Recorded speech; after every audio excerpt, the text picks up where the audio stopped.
Hello मित्रों, नमस्कार। I hope आप मस्त होंगे, स्वस्थ होंगे, तंदुरुस्त होंगे। तो जो आज का हम कॉन्सेप्ट है वो पढ़ेंगे हम। मनुष्य में जो गर्भकाल की अवधि होती है वो कितनी होती है? 9 माह की होती है। सिर्फ पड़ता है जो मनुष्य में वो 9 माह की होती है। विभिन्न जंतुओं में जो गर्भकाल की अवधि होती है वो भिन्न भिन्न होती है।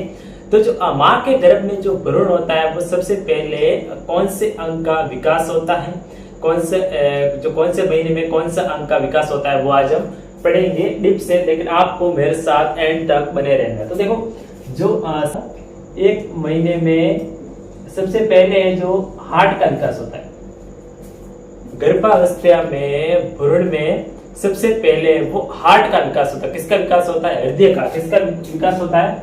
हृदय का।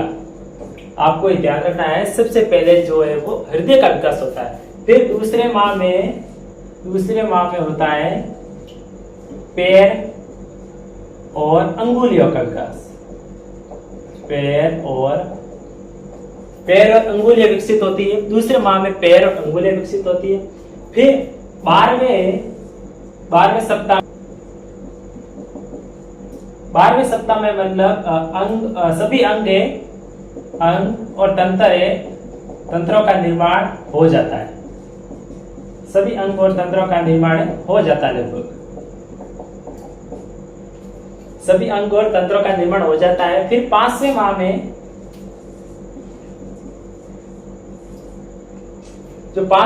में सबसे जो पहली गर्भ की गतिशीलता है वो सिर पर बाल उग जाते हैं। 5वें माह में सिर पर बाल उग जाते हैं।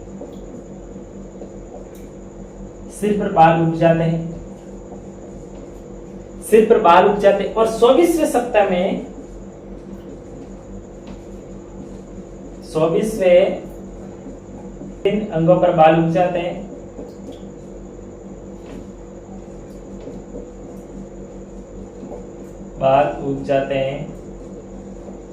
और फिर 9वें माह में पूर्ण गर्भ विकसित हो जाता है। 9वें माह में पूर्ण गर्भ विकसित हो जाता है।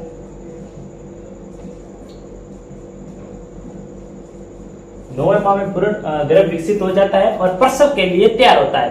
प्रसव का अर्थ है पूर्ण विकसित हो जाना और फिर बाहर आने की प्रक्रिया को प्रसव कहते हैं।